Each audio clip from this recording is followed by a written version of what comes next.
अस्सलाम वालेकुम तमाम देखने वालों को। मैं हूं इरफान हैदर। क्या तहरीक इंसाफ मुकम्मल पे पाबंदी लगने जा रही है? जी हाँ, बहुत होशरुबा इंकशाफात हैं जो इस वीडियो में आपसे शेयर करने वाला हूं। इससे पहले कि मैं इस वीडियो की तफसील में जाऊं और आपको एक वीडियो भी दिखाऊं, इमरान खान साहब का एक पुराना बयान भी दिखाऊं, उससे पहले मेरी रिक्वेस्ट है, जो लोग पहली दफ़ा देख रहे होते हैं फेसबुक पे, टिकटॉक पे, वो फॉलो कर लिया करें और शेयर ज़रूर कर दिया करें। और जो लोग मुकम्मल तफसील से वीडियो जानना चाहते हैं, वो देखना चाहते हैं, वो यूट्यूब पे आ जाया करें। हर जगह एक ही नाम है, इरफान हैदर जर्नलिस्ट के नाम से आप लिखेंगे तो चैनल सामने आ जाएगा। ये रिक्वेस्ट हमेशा होती है ताकि हमारा हौसला बना रहे। एक वीडियो आपको दिखा देता हूँ। ये वीडियो है खान साहब की, एक पुराना बयान है और इस पुराने बयान की बुनियाद पर पूरा मुद्दा, पूरा केस आपको समझ में आएगा कि किस तरह तहरीक इंसाफ पर मुमकिना तौर पर पाबंदी लगने जा रही है पूरी जमात के ऊपर। जी हाँ, ये खतरनाक है। हो सकता है अल्लाह करे ऐसा ना हो, क्योंकि सियासी जमातों पे पाबंदी लगना कोई अच्छी बात नहीं होती, लेकिन अ, सबूत और केस बड़ा स्ट्रांग है। पहले ये वीडियो देख लें, फिर आगे चल के इस पे बात करते हैं। आरिफ नकवी, मैं इसे 20-25 साल से जानता हूँ। इससे बहुत फायदा करवाना था और करवा रहा था पाकिस्तानियों को। मेरा दिल कहता है ये इतनी तेजी से ऊपर जा रहा था, थोड़े से मनी लॉन्ड्रिंग का हुआ और सारा बैंक बैठ गया। तो ये वीडियो आपने देख ली। खान साहब फरमा रहे हैं किसके लिए? आरिफ नकवी के हवाले से बात करें। आरिफ नकवी एक बिजनेसमैन जो इस वक्त बरतानिया में कैद है। जी हाँ, उसे मनी लॉन्ड्रिंग पर सजा हो चुकी है। उसके बारे में खान साहब कह चुके हैं पाकिस्तान को बहुत फायदा देता और ये बहुत अच्छा इंसान था, लेकिन थोड़ी सी मनी लॉन्ड्रिंग।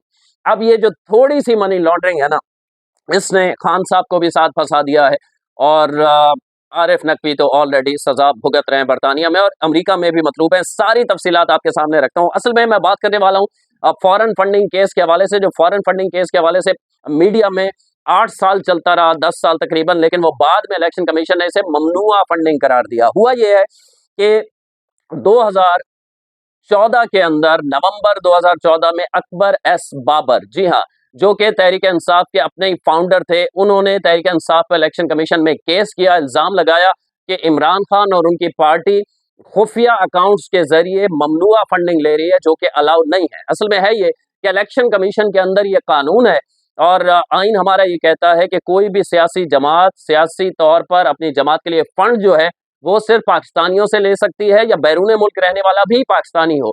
मतलब आप एक इंडियन या एक यूएश या एक बरतानिया या अमेरिका में रहने वाला जिसका पाकिस्तान से लेना देना नहीं है, नेशनैलिटी नहीं है, वो फंड नहीं कर सकता।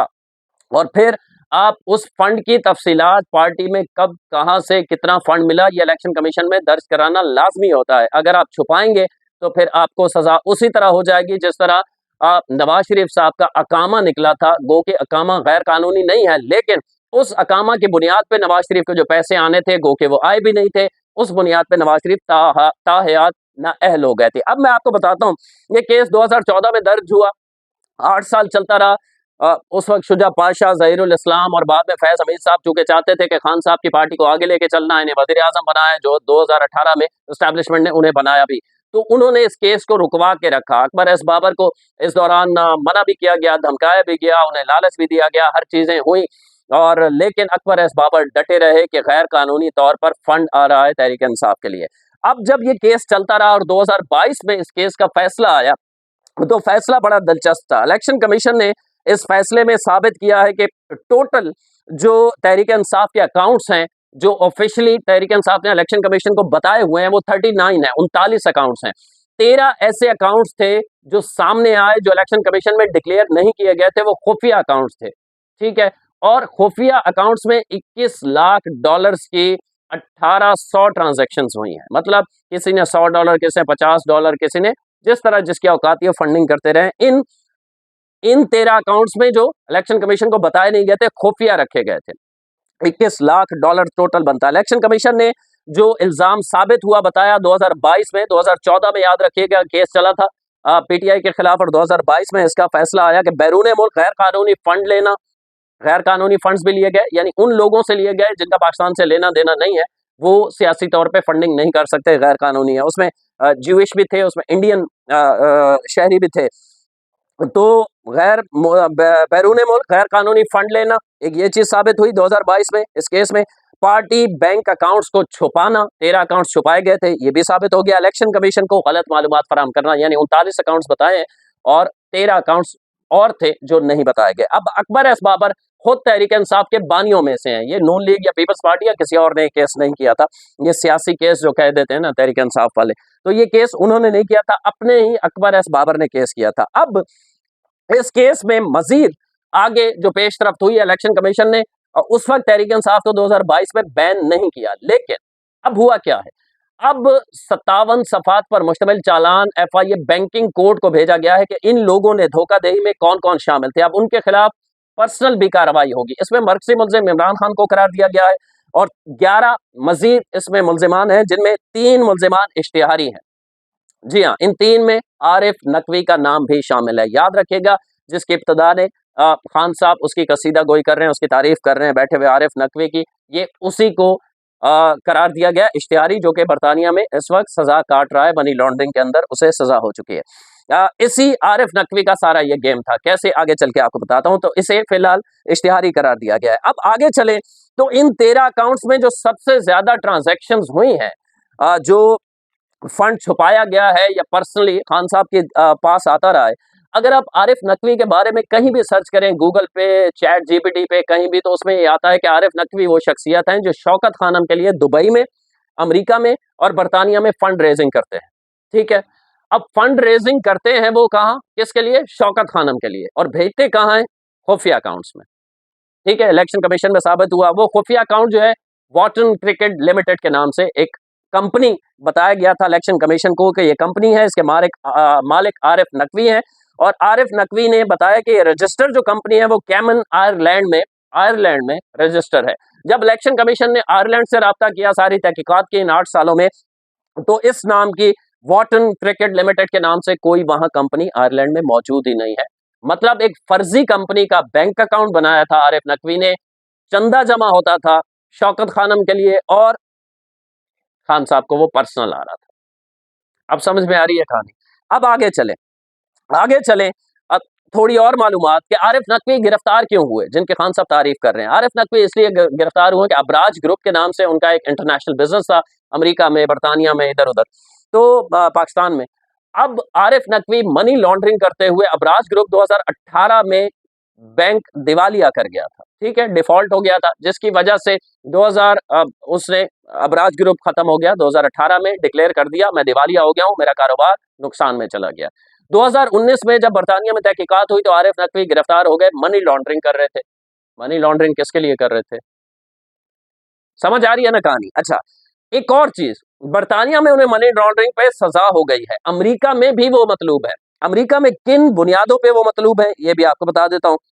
अमेरिका ने जो इल्जाम लगाया है, अमेरिका की जानिब से फ्रॉड, मतलब मुख्तलिफ कंपनियों से इन्होंने फंड लिया है और उसका फ्रॉड किया है। मनी लॉन्ड्रिंग अमेरिका में भी ये करते रहे और फंड्स का गलत इस्तेमाल, यानी अमेरिका में इन पे इल्जाम ये है कि एक तो इन्होंने अस्पताल के नाम पे वहां फंड रेजिंग की है, शौकत खानम के नाम पे, आपको बता चुका हूं, और फ्रॉड किया है, लोगों को झूठ बोला है, ये पैसे खुद रखे हैं, अपने बिजनेस के लिए इस्तेमाल किए हैं और मनी लॉन्ड्रिंग भी ये करते रहे हैं। तो आरिफ नकवी अगर बरतानिया से जब निकलेगा तो अमेरिका में भी अगर वो जाता है तो वहां भी गिरफ्तार हो जाएगा, वहां भी मतलूब है। अब मतलब तहरीक इंसाफ का मामला ये चल रहा था, ये अकबर एस बाबर ने केस किया, वो चूंकि बानियों में से थे, उनकी मालूमात ये थी, शौकत खानम के लिए फंड होता था, तहरीक इंसाफ की वो फंड शौकत खानम को आधा जाता था, आधे पैसे जो है वो तहरीक इंसाफ की पार्टी को जाते थे और आधे खुफिया 13 अकाउंट्स पार्टी के थे, जो जिनकी एक्सेस सिर्फ खान साहब के पास थी या एक्सेस थी उसकी आरिफ नकवी के पास। वो पैसे खान साहब को पर्सनल आ रहे थे, शौकत खानम वाले पैसे पार्टी को भी नहीं जा रहे, पर्सनल आ रहे हैं। 13 अकाउंट्स पकड़े गए। अब आरिफ नकवी सजा हो चुकी है पाकिस्तान में उनका, और बरतानिया में और हर जगह डिफॉल्ट कर गया है, उनका बिजनेस खत्म हो गया है। अब वो बरतानिया में सजा भुगत रहे हैं। उनकी एक दफा जमानत भी हुई थी, 2019 में उन्हें गिरफ्तार किया गया था, अमेरिका में भी वो मतलूब है।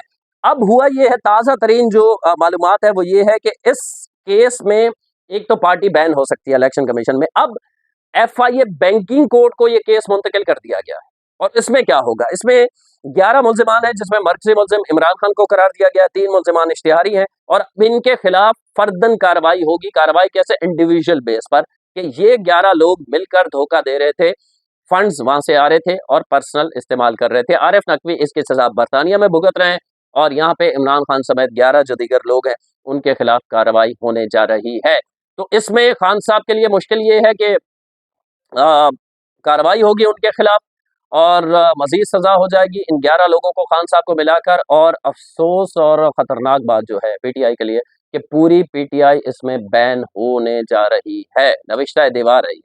तो अच्छी खबरें नहीं है तहरीक इंसाफ के लिए, क्योंकि ये एक ऐसा ओपन एंड शट केस है जिसका इनकार भी नहीं किया जा सकता। तो बहुत तफसील से एफआईए ने इसकी तहकीकात की थी। अब देखते हैं कि आगे चल के कोई गवाही, कोई स्ट्रॉन्ग एविडेंस मजीद इस हवाले से आता है कि खान साहब उसे पर्सनल उस फंड को इस्तेमाल करते रहें। अगर ये आ गया तो फिर खान साहब को भी इसमें भी सजा होने जा रही है। अगली वीडियो तक के लिए अल्लाह के